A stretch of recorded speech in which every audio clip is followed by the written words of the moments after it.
Okay, welcome everybody to the second instalment of the question and answer sessions, where we do our best to answer as many of your questions that come in from the comments we receive from the Managing Behaviour for Learning course. Today is a primary edition, and we've been joined by our primary specialist at STEM Learning, Tanya Shields. We have questions around rules and routines. We have some questions on teaching assistants and some very specific behaviours around SEN and EL, and even one on sarcasm. So we'll get started with question 1, which is from Kelly. And Kelly's question is, what are the best vocabulary and techniques to use when setting expectations in the early years classroom? Now, that's not something I've experienced of being a secondary specialist, but I do have children around my own, around that age. So, Tanya, what's your thoughts first on that early years setting? Yeah, techniques? it's an interesting one, this one, isn't it? Because it's not just about educating the children in terms of a curriculum at this stage. It's about helping those children to establish themselves in the classroom and understand classroom routines. And you're dealing with a mixture of experiences, and the tone of your voice has a massive impact. I know, working with some young children, if you use a slightly sharper tone to your voice when you're speaking to them, straight away we can have floods of tears, and that just escalates into a whole world of mess that we don't want to be dealing with. So first and foremost, I would say your tone is really, really important when you're talking to young children. And getting their attention as well is something that we need to be doing in an assertive and in a positive way. So we need to have that descriptive cue to start off with. So if we see some behaviour that we're not particularly happy with, we don't want to be jumping into it. And it kind of links with your sarcasm comment there about, we don't want to be turning around and saying, Paul, why are you sticking a pencil in somebody's ear? It's because you're going to turn around as a young child and go, actually, I don't know. How do you even answer that question about why you're doing it? I just am. So it's that descriptive cue of, Paul, you're sticking that pencil in that child's ear. So you get your attention, you get the name there. Can you stop that, please? Because that's not a nice thing to do. So you're explaining what you want them to do, and then you're reaffirming it with that backup of that behaviour that you want to see in the classroom, but doing it in a way that's not an aggressive, not confrontational, and using the name to start off with is really good. And the common ones that you see in the classroom when children are talking, again, it's, Paul, you're talking a lot. Can you stop, please? Thanks. So you're having that confident thanks at the end of it to say they recognise that you've done it. And then we can go on to describing, can you sit nicely and look this way? So you're constantly telling the children how to behave, because I think that's probably the biggest barrier with young children, that some of them don't actually know the correct way to behave in the classroom. So we need to help them to do that in a way that's not going to raise other issues by upsetting them and what have you in there. So yeah, nice assertive tone. Get their attention. Don't reinforce the bad behaviour, asking a question that they can't answer, but then give that descriptive cue to actually help them do as you would expect in the classroom, as according to the classroom rules. Yeah, I agree on all those points, and to kind of go further on some of them. Firstly, as a teacher, you need to be clear about what your aims of classroom are, what culture you want to set, what environment you want to set, and then you need to have those kind of key rules. And I think what you said was the way you assert those rules is key. So kind of positive tone, I totally agree with that. And praise when you are seeing the things you want to see, as well as not just always the negatives and pointing out the things you don't want to see. And you also mentioned, which I think is key, at that age, you can't just tell them this is what you want. You have to show them and almost teach them the techniques you want in the setting, and the rules and the routines that you're setting. So additionally, what do you want your classroom to feel like? Why, so they understand the reasons why they're doing it, I think is key at that age as well. So you're kind of teaching them the reasons why as well, and it's not just telling them. When is kind of this, there may be different times and different settings. So I'm thinking if they move to a different part of the classroom, if they're moving earlier setting, they have like playstations and things like that, don't they, where they can go to, and there's slightly different rules, but essentially your rules are all of the time, and you assert them when needed in a positive tone. And then lastly is the how. It's using them, I suppose, consistently and relentlessly, without emotion, positively, and praise when you see it. And I think that's the how. It's just reminded me, sorry to interrupt, Polly, it's just reminded me of that how can be interesting as well. So when you're asking the children to come into the classroom and sit down quietly and can, look at me, and you want to know that they're listening. I used to say to children in my class, can you show me your listening eyes? Which, to anybody coming out, outside the classroom, what on earth are listening eyes, and what's this woman talking about? But we'd have that conversation with the class of, I can't tell when your ears are listening to me, so you need to show me through your body language and have your eyes looking at me. So yeah, listening eyes was something that I completely forgotten until you mentioned explain those behaviours. Yeah, and something very similar, and I'm not talking down in year 7, but I think down in the early years, but I'm talking year 7, year 8, but I think it applies, is if I would want everyone to stop what they're doing and face the board or face wherever I was, then I would simply stick a hand in the air, and I'd shown them that what I would want them to do is to put their hand in the air. And soon that kind of spread across the classroom, and everyone puts their hands in the air, and then it's faced in the front, and you don't even have to raise your voice, but you've shown them that what that hand means is I want your hand in the air and facing me, and that's a way of getting their attention rather than bellowing and shouting, etc. So, again, anyone coming in the classroom, they may just be, what's he sticking his hands up in the air, until they see other people doing it. So there are many techniques you can use, but as long as the children know what the expectations are and they've been shown, then that should help along the way. Okay, we're going to move on to question 2, which is a follow-on from the question we just had, which I think we've answered some of it, but we haven't answered all, and I'll explain that in a minute. So it is, what are your top organisational tips for creating and reviewing the classroom rules, then reflecting on your practice? I.e., do you bookend each half term and schedule time weekly for reflections? So I think there's 2 points Nicola's making there, is creating the rules and then reviewing the rules. And I think the creation of the rules we've touched upon in the first question, so I'm going to focus a little bit on the reviewing of the rules. And what I would say is that I wouldn't necessarily book time in for it, and I'll explain that in a moment, where it might have its place. But if something isn't working, you'll feel that something's not working. I think that's then the time to review it. Take a step back. What is not working, and what do you need to change in order for it to work? So, if you've set 7 key goals that you would like, or 7 key routines, or 7 key rules, and 5 of them are working, firstly, pat yourself on the back that 5 are working. As humans, we focus too much on the negative a lot. You've got 5 things right there. So you're going to work on those 2 things this week, and the students know that they're going to work on those 2 things this week or next week. And yeah, really focus on those 2 things. Explain to the students why those 2 things remain important. It's about the environment, the culture. We're all here to grow, and without those 2 things, we can't grow. So I think having set times may cause overthinking, trying to fix something that's not broke a little bit. So my advice would be just be self-aware of the situation, and if it feels like something's wrong, then step back and reflect. That's my thought on it. Tanya, any thoughts? Yeah, I think there's a flip side to this as well, to be strategic in terms of it's what you said about reinforcing positive behaviour earlier.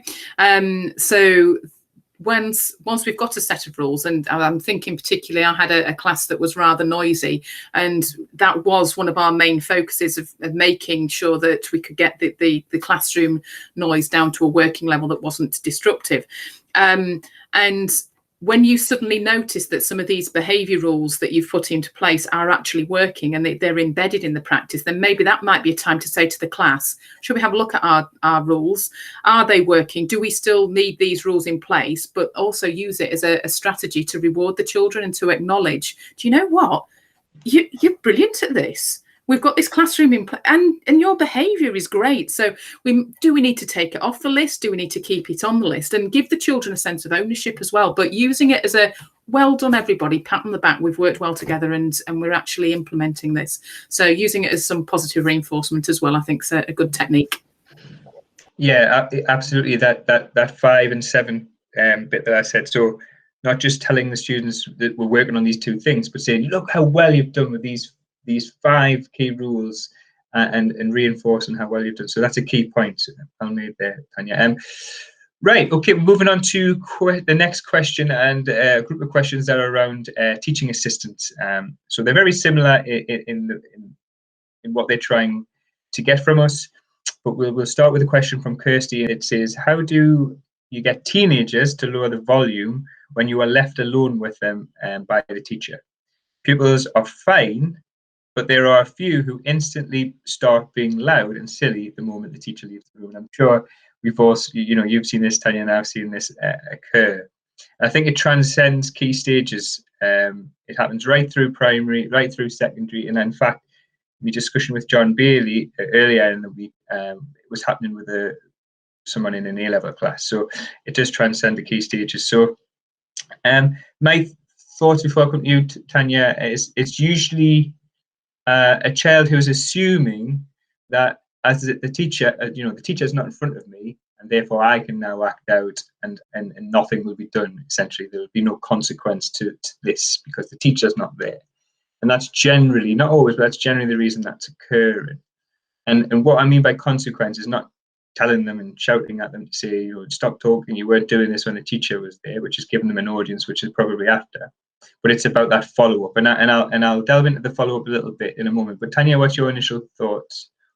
Yeah, it's about boundaries again, isn't it? It's the children or the students trying to figure out what they can get away with and what they can't. Because if you're taking a child out of a class, it might be because they're needing extra help, and it could be potentially exposing some what's the word I'm looking for, some anxieties that they've got around what they're going to be doing, and it's the light really is on them, and if they can deflect that, then these are all classic strategies for doing that. But absolutely right, you need to be clear that the consequences are in there and they're consistent with the classroom teacher, and that the students, the children, the pupils know that what those actions are, and that it is going to happen, because it isn't just a case of I'm with a teaching assistant now and I can do what I like. Teaching assistants are there to educate just as much as the classroom teacher is, and the children need to be aware of that and have it reinforced. So a good working relationship with the teacher with me would be absolutely key. So you've got that backup, and that the children can see that you are one working force. Yeah, exactly that. And I think the good point you made there about boundaries and structure, if they feel that that structure is being taken away when the teacher leaves and the boundaries have shifted, that can automatically trigger responses in children where they get a bit uneasy, a bit anxious, and then that's how they respond to it. So I think what they need to know is that structure and that the boundaries are still there with the person who they're left with, which in this instance is the teaching assistant. So I think ways in which you can do this, and this is over time, so this will not be immediately, you have to build this up. But in terms of the follow-up, you have to follow up with the issue. So if the teacher comes back in, can you take that child to one side and just say, I noticed that when the teacher came in, you were a bit more loud, you're a bit silly, I don't appreciate that, etc. If it continues, then it could be that you follow up further, so you can have the conversation with the teacher or the head of year, or whoever that person is within the school, head of behaviour, head of house, or even parents. What the student or the pupil needs to know is it's not going away, or they're not going to get away with it with you. And so that relentless follow-up, especially in the beginning, it might not need to be there all the time, but at the beginning, you say, actually, I was naughty there, and my mum or my dad found out, and they weren't very happy about that. And next time it may not occur. So that's the first thing.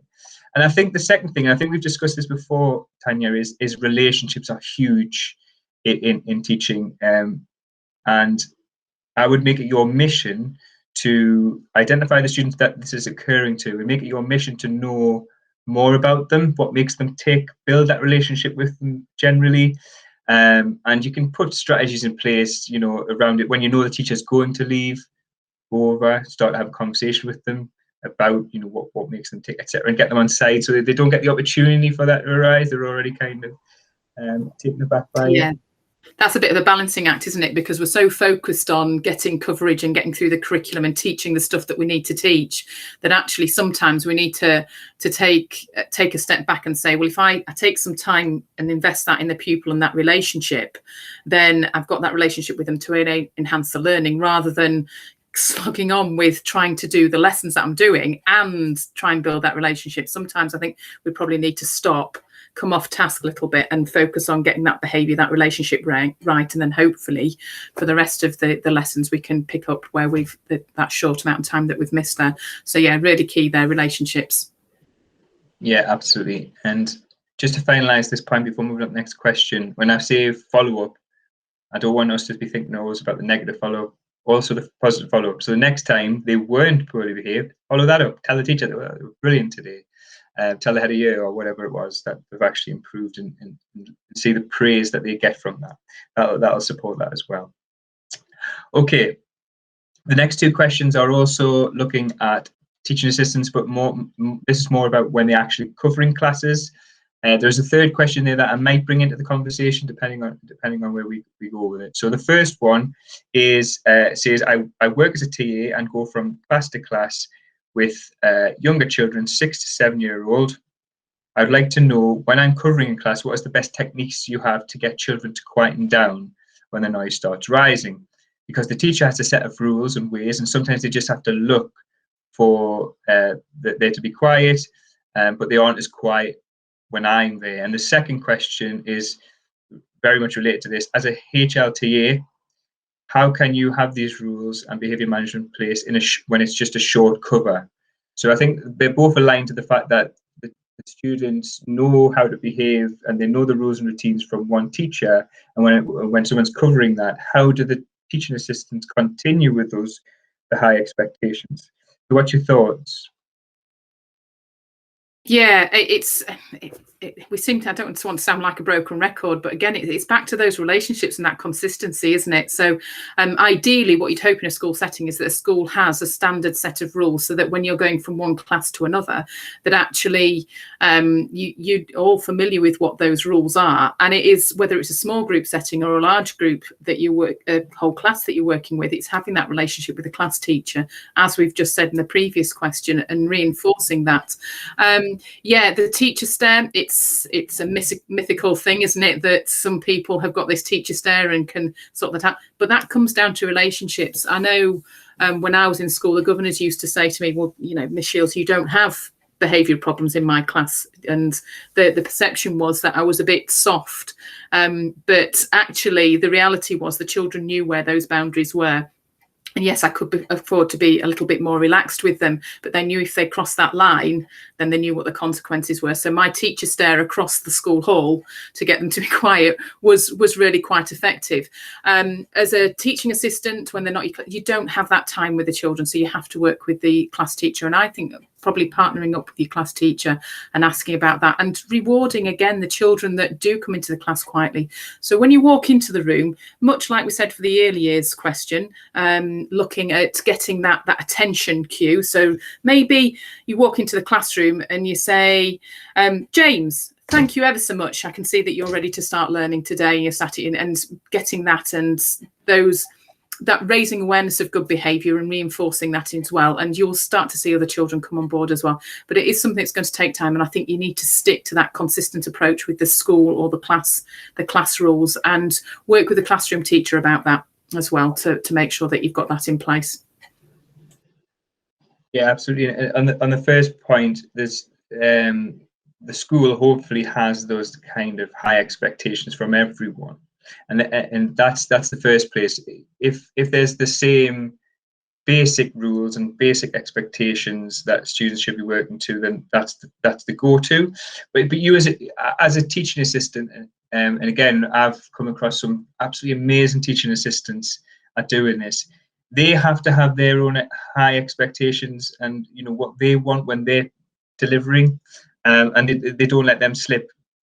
And aligning your kind of high expectations with the teacher that you're covering's expectations, just to let the students know, well, Miss such and such expects you to do this, this, and this, and look, I expect the exact same things. And just making that clear at the start. I think it's I think you're right, and to Kerry, I believe, and Corinne, who asked these questions, it's sometimes a thankless task to be having to support these students, teach these students, and not have the chance to build up this relationship, which is key. It is a thankless task, but just stick to the points that we've been making. Try and build up the positive relationships. Be relentless in the follow-up. Have your high expectations, and over time, hopefully, it will come. I like the idea of really working with the teacher on this, and I've just noted something down. What I do, as I said, I'm a secondary specialist, so I haven't got a younger experience. But my son, who's 7, can be a bit of a rascal if he's given half the chance. What we do is, when he goes out with family members, is we, in front of him, say, these are the 3 things I'm looking for when you're out with your uncle, as an example, and I'm going to ask your uncle to feedback on how you've done. And if there's positive feedback on those things, then he's rewarded and praised for those things. So having that relationship with the teacher, and the teacher can say which ones you may have issues with, and then having that kind of report back to the teacher, say, listen, he was brilliant, blah blah blah, praise, and it's a cycle that may work. So yeah, I think that may work. So it's a good point you made there, Tanya. And there was a question from Kerry, which is very similar, which was, I cover every class in every year group in 3-form entry primary school on Rota, working through the year groups on a half-termly basis, and I found it very challenging to deal with the issue of creating an environment of mutual trust and positive and respectful behaviour, because they only see the child every 2 hours, once every 3rd week. So I think there's no difference in the answers we would give to that, essentially, but just so that Kerry, that we put that question into consideration, and hopefully those answers we've given so far support you in that, unless you've got anything else to add at this point, Tanya. I would just would say, don't underestimate that 2 hours a week with those children, because if you're providing lessons that the children enjoy and they can engage in, so if you are doing practical work with them, there's going to be some children in that class that really look forward to that 2 hours a week, and they might not verbalise it, you might not be aware of it, but that might be the highlight of their week. So don't underestimate yourself in terms of the relationship that you get, because the children's perception of what's going on is often very different to yours. I remember hearing about a child that I taught when she was in year 3, and her sister came to me and said that she'd just won an award. She was in year 9 at that point. She'd written something, it had to be a piece of descriptive writing about somebody who was really influential in her life. And she'd written about me. And you sort of think, she was in year 9 now, and I taught her when she was in year 3. And I had no idea the impact that I'd had on this child. And it wasn't even a child in a lesson. She said it was at playtimes when she used to come to me and talk to me about her swimming lessons and what she was doing in swimming. For me, it was just, I was on playground duty, and I was just kind of passing the time and having a nice conversation with the child in a topic that I was interested in, but that had stuck with her. So something that was really quite small and insignificant for me had obviously played quite a part in that child's life, and it stuck there. So don't underestimate yourself, Kerry. There will be children in your class that really appreciate those lessons and enjoy them, and you're making a difference. Yeah, definitely. And that's very interesting, actually, because it just made me think of something else around that. I mean, not in the same sense of a tea, but we had cover supervisors in secondary, and we always had the same students who would end up in what we call the timeout or isolation, that were coming from the same cover supervisors, and trying to get to the bottom of it a little bit. The children sometimes felt defeated as soon as they seen that person in front of them. And what I mean by that is they see that person and think, I'm always thrown out by this person. We don't get on, and it puts them in a bad mood as a student, and then they play up, and it's an endless cycle. And where it really worked well was when the cover supervisors were, as you say, that role model that actually kids seen them and were like, yes. And not yes because it's going to be an easy lesson, but yes because they really like that cover supervisor, because they're part of the school environment, they're part of the school ethos, they're big characters, and and they have their kind of high expectations, but they're consistent and fair with them. So yeah, I agree wholeheartedly with that point, that there will be students who love to see the teacher, assistant, or cover supervisor in this instance faces, because of how they go about their role. So I think that's always key. All right, okay, so we're going to move on now to some more very specific issues. We've got 4 of them. And the first one is from Alex, which is, what is the best way to deal with negative forms of sarcasm in the class? Did you ever have much of this, Tanya? Yes and no. I'm just saying, this is one that I would personally, this could be one of my questions, to be honest, because when you're dealing with students and pupils that have that sarcastic response, and I can tend to have that same sarcastic response, the gut reaction is, if they catch you off guard, is for you to be sarcastic back. And that's something that we really need to be aware of in terms of our behaviour, that they're not pushing buttons that are going to bring out the worst behaviours in us as well. And for me, for young children, it would be a case of basically saying, well, it's the reinforcing the behaviour, isn't it? That's not behaviour that I expect, or that's not a particularly nice way to speak to people. If you have something that's a concern, or you don't think that that's appropriate, can you please speak to me or speak to others in a better way? So you're saying, I don't like the way that you've toned this conversation, and this is how I'd like you to word it in future. So it's back to that, speaking those rules, speaking to me in an appropriate way, or speaking to others in an appropriate way, because sarcasm isn't acceptable. It is, what is it? Is it the lowest form of humour? Is the myth that goes around? I will take that note and do my best not to be as sarcastic. But yes, it is hard, that one, because if it's coming from an adult point of view, or a mature student, it can push the buttons with you as well, can't it? So trying to keep calm and stick to the rules. Yeah, and I have to openly admit as well, earlier in my career, I think sarcasm may have played a part in some of my responses to students, and just humour that some students didn't find nice. And I think it does start with us. We have to change. We have to be the change that we want to see in others, essentially, and we model that best practice. So I've seen sarcasm used, but by so many teachers in many lessons, and it doesn't really help the situation. So I think we showcase what it should look like, what is kindness, what is good humour, what is positivity, what's hard work look like, what's professionalism look like.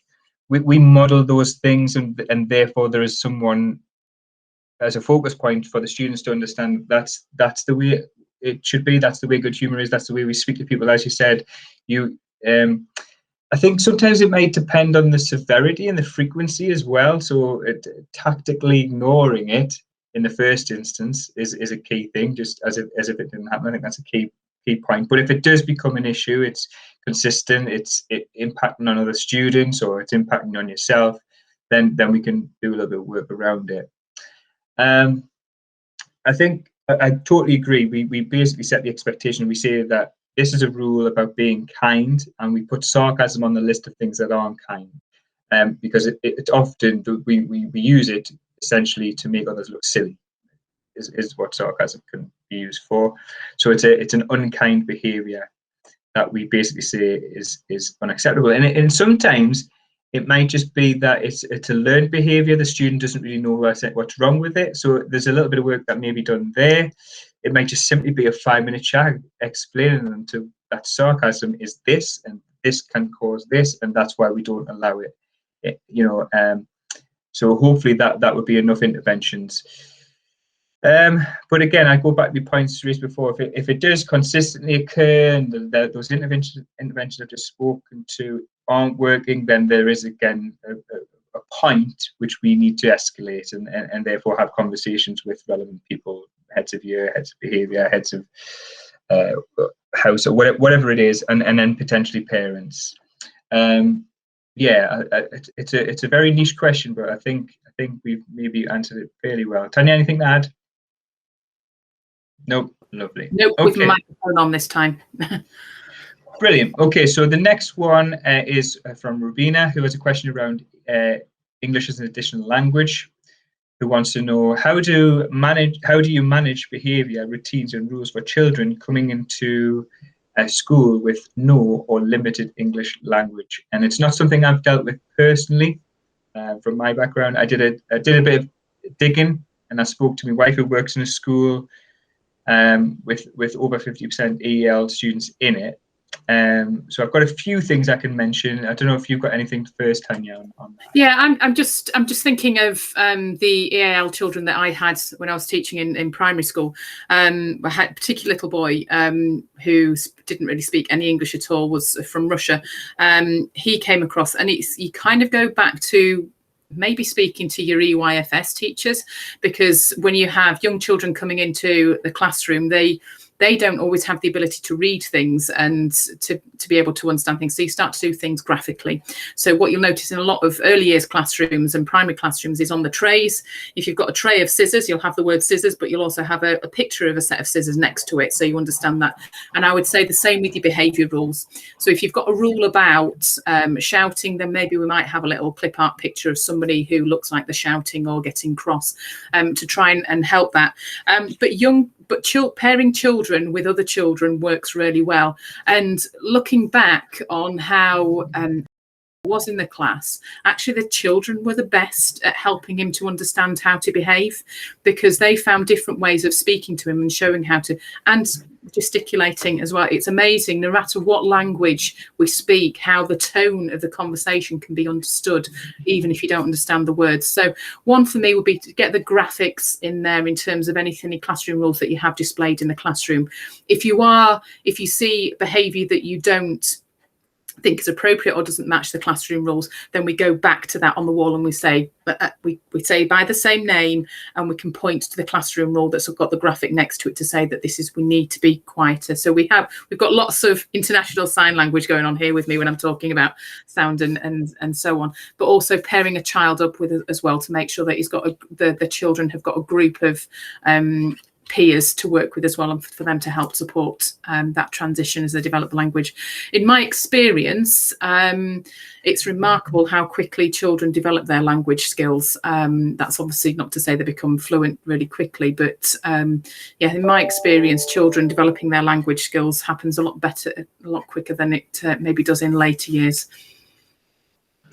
Yeah, and the points that you've raised there, a few of them was what my wife had mentioned, so I'll come to them in a moment. And the thing that first popped into my mind when I read this question was a lot of behaviour management can be done non-verbally, and as you just said, those universal signs that teachers kind of understand, and that I mentioned before about hands up, things like that can work where you're not actually speaking, you're just doing a signal and the rest of the class are doing it.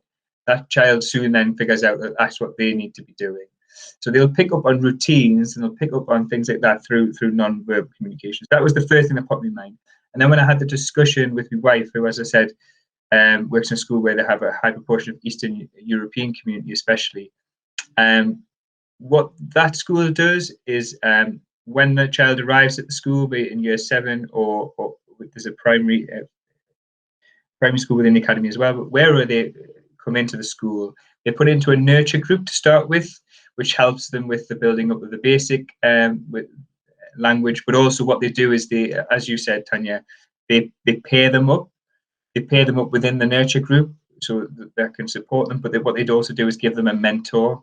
And as often as they can, they give that like a mentor who comes from the same with the same language. So an example would be a year 11 student who has been through it, has had EL, but can speak quite fluent English now, is mentoring a year 7 child who's come in, and that seems to be a system that really works.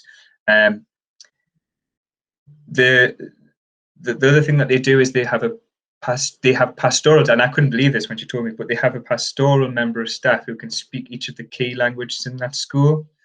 So when there is difficulties, if someone has crossed the line and they really need to be clear on things, then they can go to that pastoral member of staff to relay that information clearly in their language.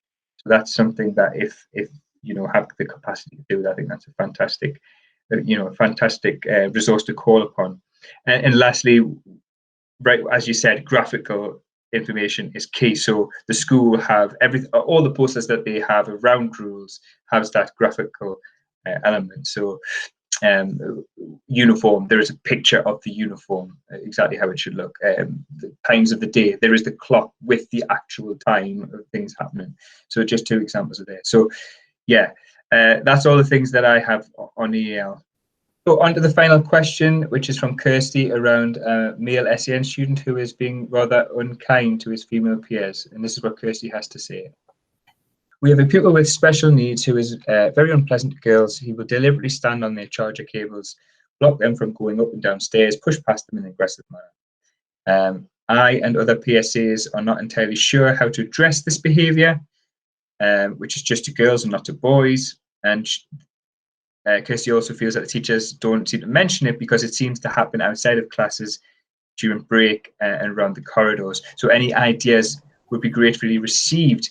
I mean, firstly, without knowing the additional needs of that child, I would say it's a tough one to answer off the bat, because the response could be very different depending on the need of that child. So there is some thoughts around unpicking it, which I'll run through now, and then Tanya, if you've got anything else to add. I think the first thing to do is we break it down. We must first ask, are we meeting the needs of that child?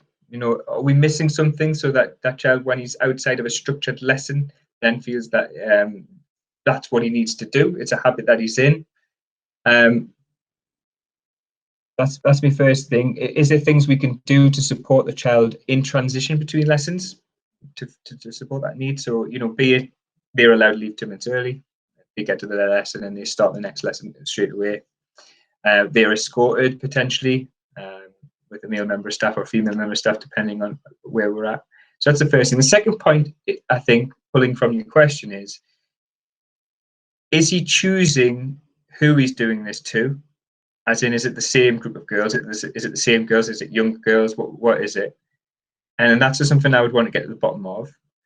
Is there anything underlying causing the behaviour towards girls in particular?